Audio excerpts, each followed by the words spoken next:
Okay, so today I wanted to share my thoughts on week 11 of this NFL season and give my little review. Figured I'd be in it this week. So first up, Chiefs Bills. So this was Bills 30, Chiefs 21. I made a video and it's going to be on my page here and also on my YouTube and Stage 25 vlogs. I did a whole review of it. But to kind of sum up my thoughts, I just feel like the Chiefs didn't execute this game defensively. I've been saying it for the past 2 weeks at least, that I have not been pleased with the showing, that there's been blown coverages and that there's been missed tackles. And I'm just looking at them like, what the hell is the defense doing? So I've been having problems with the defense. I've been saying that. And defensively, they did not look great. You let Josh Allen run for a bunch of first downs and convert time and time again, and just not being where they're supposed to be. So I think that was incredibly frustrating to watch. I believe they had a pass interference on them and they had some penalties as well. So defensively was not a good showing. Spags, I don't know what he's doing out there. I don't. And I hope defensively you get a better performance next week, because this week wasn't it.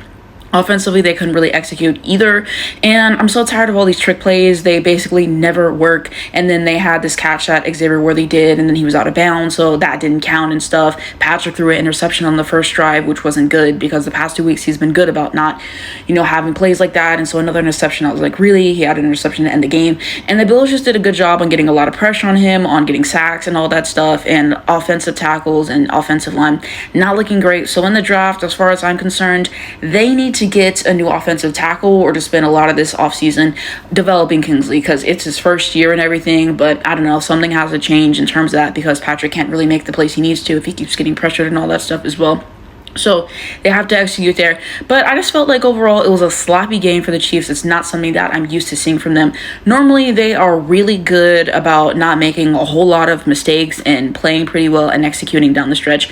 Offensively and defensively, they just didn't overall. So whenever I watched this game, the loss wasn't surprising. Like I said, I'd rather a loss to a good team like Buffalo than the Broncos, because that's the divisional opponent. It kind of hurts them more in the standings and everything. So, I'll take a loss here, because they typically lose to the Bills in the regular season and win in the postseason. So as long as they get that postseason win, that's what matters to me. Yeah, the Bills fans are going to be annoying. Yeah, the people on TV are going to be annoying, acting like the Chiefs are over now. And I saw people say that the Chiefs are fraudulent now because they had one loss, which is absolutely ridiculous. Everyone acts like the Chiefs just got blown out by like 20 or 30, and they didn't. It was 9 points. Like I said, it wasn't a great showing from them and everything. But, there's that. And I'll say that defensively, like I already said, I can't believe that they gave up 30 points. They haven't given up 30 points in 2 years, so I was kind of shocked about that as well. But yeah, I'm just hoping Andy Reid's back, all of them. I just hope that they get together and they just make some better things. We know the Chiefs don't like losing and everything, so I think that I'd rather take a loss here and for them to just really look themselves in the mirror and finally get better. And I feel like hopefully this is a wake-up call that they need to improve. Matt Nagy as the offensive coordinator, I hope he goes after the season. Let's get Bieniemy back. Let's get a better offensive coordinator, because the plays are awful. But yeah, I kind of digress.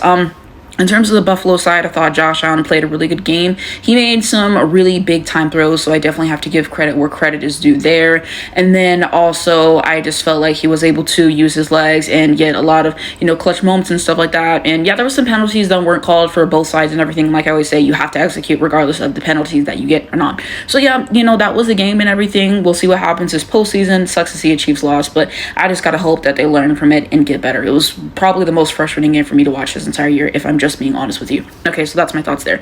And then next up, we had the Washington Commanders and the Eagles. And so the final score, 18-26.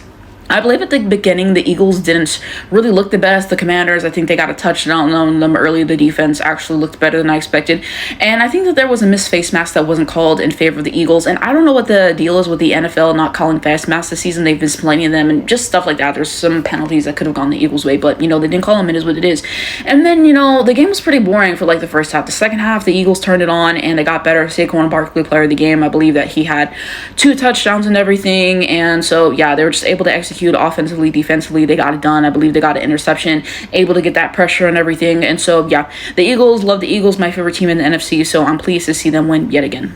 Next up, Packers Bears. So I watched like most of this game. I would say a few key takeaways. Jordan Love got to stop turning the ball over. I say this every single week, but he was looking so good. He really was, and I was pleased. I was like, yay, he's finally not turning the ball over, and he turns the ball over. And I'm pretty sure he was in the red zone when he did it as well too. So I just felt him at ease. He overthrew the ball, and that's on him. So I will say that and everything. But hey, he made a lot of big throws. I believe it was Watson who had a really good game, and so yeah, he made some really good throws. He did what he needed to do and everything, and so yeah, he was able to make up for it. part. I will definitely say that. And at the end, they win by blocking the field goal, which is something that happens for the Chiefs this season. So glad they were able to do that and win a really close win, 20-19. So yeah, they get it done. They get it done. Like I said, Packers probably my second favorite team in the NFC. As far as the Chicago Bears go, they fired the offensive coordinator shortly after I made the video giving my predictions and everything. And so I definitely thought that they looked better. Caleb was using his legs more, and I just thought that the play calling was definitely better, you know, from what we were seeing there. And so, yeah, they ran this play whenever they got toward the end zone. I believe they gave the offensive lineman the ball, and it was giving me flashbacks to when they did that against the Commanders, and I thought it was going to fall through again. But, you know, the play worked. The play worked. So I actually think that they ran some good plays. I think that, you know, there's some opportunities that, you know, weren't able to be cashed in at certain points and everything like that. So, but I mean, for the most part, they played better than expected. Caleb looked good out there. Still think that Eberflus needs to be fired if this team is serious about actually going anywhere, and hopefully they can get a good offensive coordinator in this offseason. But, you know, it was entertaining. It was entertaining, at least from what I saw. Lions Jaguars, I didn't have the chance to watch this game. 52-6, pretty dominant performance, and everyone's saying that, you know, Doug Peterson should be fired, and I wholeheartedly agree. I'm surprised they haven't done the firing yet, because he's had a really bad season this season and for the past couple of years, and to lose 52-6, that says a lot. That says a lot. So they need to get rid of him and the offensive play caller. And yeah, this season is a wash, but, you know, maybe they can get some encouraging wins down the stretch this season and be prepared for next season. But Doug Peterson absolutely has to go. 52-6 is absolutely embarrassing. You got dog walked. I'm sorry. Raiders Dolphins. So didn't watch this game. I predicted the Dolphins would win, and they did, 19-34. Next game is the Rams Patriots, and so the score is 28-22. I thought the Patriots were going to get it done, and the Rams got it done. Didn't see this game, but congratulations to the Rams. Final game on the bottom is the Browns versus Saints. Final score is 14, and then I literally can't see what the other thing is, but the Saints won, and I predicted them to win, so I'm not surprised. What's up, Ravens Steelers? I only saw little bits of this game from what everyone else is saying. People are saying that they didn't run the ball enough, and I definitely agree with someone who was saying this about how they didn't run it enough in the AFC Championship game last year, and whenever they run the ball, they win. Whenever they don't win. So I don't understand why they don't just keep running the ball. That's kind of what they get success in. So at least that's what I heard and everything, and basically just some botched plays and stuff like that. And just after what I see from the timeline and stuff like that, and the decisions that I see that Harbaugh makes and his stupid challenges, I definitely think that they should fire him if they actually want to win something. He just keeps making bad decisions, and Lamar should not have his career wasted there. Derrick Henry finally got there. Let's get some wins. So I predicted the Steelers to win, and they won without scoring a touchdown. What does that say about the Ravens? And I knew that the defense wasn't going to be good for the Ravens either, so it was wholeheartedly expected. So yeah, at this point, John Harbaugh got to go. I'm sorry. Lamar's making him look better than he is at this point, I fear. And the Ravens kicker missed some field goals as well, so if he would have hit those, then they would have won this game. So it makes a difference. He's looking washed, you know, from what I saw, at least on social media. Vikings, Titans, I said the Vikings were going to win. They did 23-13. I didn't see this game. The Colts, Jets, I said the Colts were going to win this game, and they did 28-27. And Anthony Richardson is back in the fold as a starting quarterback, so congratulations to him. Like I said, I feel like having him out for all those games is a little harsh, you know, maybe sit him a game or two, but to act like he was gone the rest of the season because of that was kind of ridiculous. But, you know, glad he's back in the fold, and the Jets lose again. And that game versus the Texans, like I said, you know, I just knew that was just going to kind of be a fluke run, and the Jets not looking good. Tree saying Aaron Rodgers needs to retire. So, you know, there's that. Then we had the Falcons Broncos. So Falcons 6, Broncos 38. I predicted the Broncos were going to win in such dominant fashion. I don't think I could have predicted that, but they have a good defense this season. I think Bo Nix had 4 touchdowns. So, you know, shout out to Sean Payton and company. They're obviously doing something right. And 38-6 is kind of crazy. I'm not going to lie.